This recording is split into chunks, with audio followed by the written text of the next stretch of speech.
प्रधानमंत्री नरेंद्र मोदी और भारत का अपमान कर मालदीव के मंत्रियों और अफसरों ने कितनी बड़ी गलती कर दी है, इस बात का एहसास अब तक मालदीव को हो चुका होगा।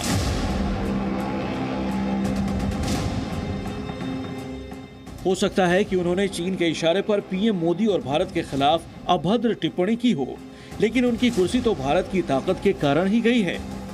मालदीव के इन 3 मंत्रियों की बर्खास्तगी से भी भारत का गुस्सा शांत नहीं हुआ, क्योंकि मालदीव की गलती ही इतनी बड़ी है। मालदीव को अपना गुस्सा और विरोध दिखाने के लिए विदेश मंत्रालय ने दिल्ली में मालदीव के उच्चायुक्त इब्राहिम शाहिब को बुलाया। जिस वक्त उच्चायुक्त इब्राहिम विदेश मंत्रालय के दफ्तर पहुंचे, उस वक्त घड़ी में समय हो रहा था सुबह 9:35। और जब मालदीव के दूत इब्राहिम शाहिद विदेश मंत्रालय के दफ्तर से बाहर निकले तो घड़ी में 9:40 हो रहे थे। यानी सिर्फ 5 मिनट में ही मालदीव के उच्चायुक्त विदेश मंत्रालय आए और चले गए।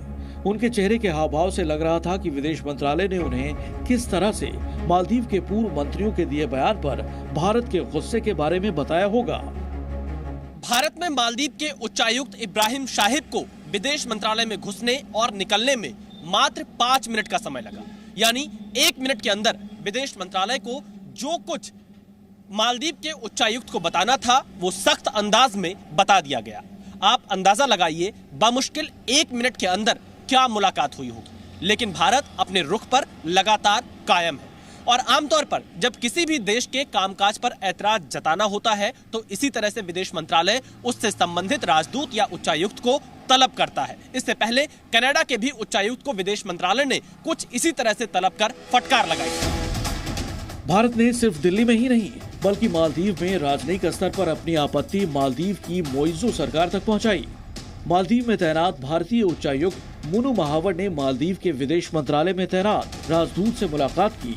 मालदीव में भारतीय उच्चायुक्त को समन नहीं किया गया था, बल्कि उनकी मुलाकात पहले से तय कार्यक्रम के तहत हुई थी। उस बैठक में भारत मालदीव के बीच द्विपक्षीय मुद्दों पर चर्चा हुई, लेकिन दिल्ली में भारतीय विदेश मंत्रालय में मालदीव के उच्चायुक्त को बुलाया गया था। वो भारत के गुस्से की प्रतिक्रिया थी।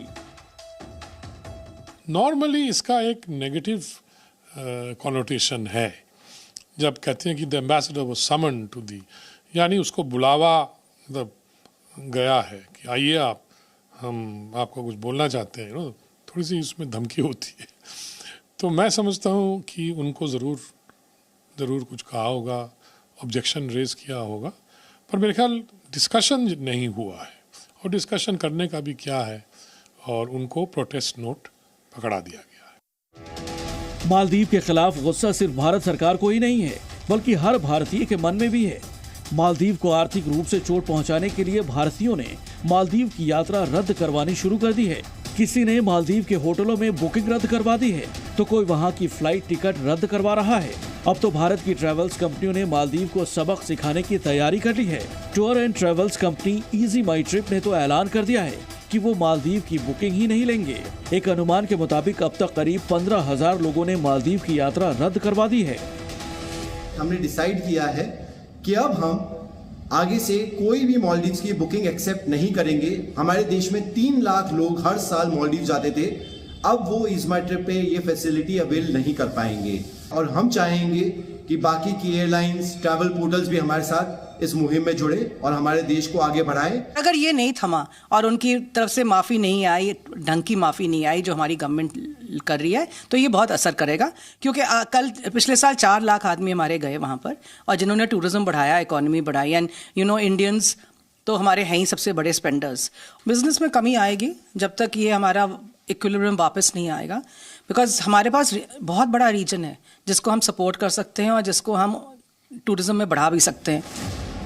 मालदीव की इकोनॉमी का बड़ा हिस्सा पर्यटन से आता है। बावजूद इसके मालदीव ने भारत से गलत पंगा ले लिया। अब भारतीयों ने मालदीव को सबक सिखाना शुरू भी कर दिया है। इससे बेपरवाह मालदीव के राष्ट्रपति मोहम्मद मोइज़ू अपने आका से मुलाकात करने के लिए चीन पहुंच गए।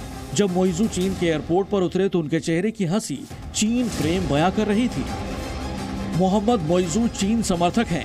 विदेश दौरे पर चीन पहुंच गए। मोइज़ू शी जिनपिंग के बुलावे पर गए हैं और 12 जनवरी तक चीन में रहेंगे। चीन की जो ओवरऑल जो ग्लोबल पॉलिसी है, उसमें मालदीव्स का ये रोल वो देखते हैं कि वहाँ पे हमारा बेस बन जाए और बिजनेस बेसिकली, और क्या, वो लोन्स देगा और वो उनको ब्राइब करेंगे लीडर्स को, और फिर वो अपने डेट में फंस जाएंगे और फिर वो पछताएंगे बाद में।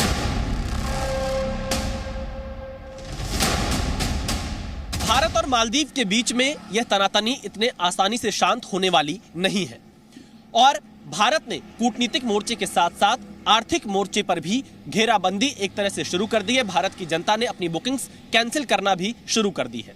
दरअसल इसका अगर कोई जिम्मेदार है तो मालदीव की चीन समर्थक सरकार, क्योंकि मालदीव के जो नए राष्ट्रपति बने हैं वो चीन की भाषा बोलते हुए नजर आते हैं और यही वजह है कि अब वो चीन के दौरे पर जा रहे हैं। इस बात की आशंका लगातार बनी हुई है कि मालदीव के राष्ट्रपति मोइजू चीन के इशारे पर भारत के खिलाफ फिर से कुछ अलग तरह की हरकतें कर सकते हैं, लेकिन भारत बिल्कुल साफ रुख रखता है। भारत का यह मानना है कि वो हमेशा पड़ोसी धर्म निभाता है, लेकिन दोस्ती के साथ साथ अगर पड़ोसी देश दुश्मनी पर उतर आए तो भारत उसे उसी भाषा में जवाब देना भी जानता है। कैमरामैन जयदीप के साथ विशाल पांडे, जी मीडिया।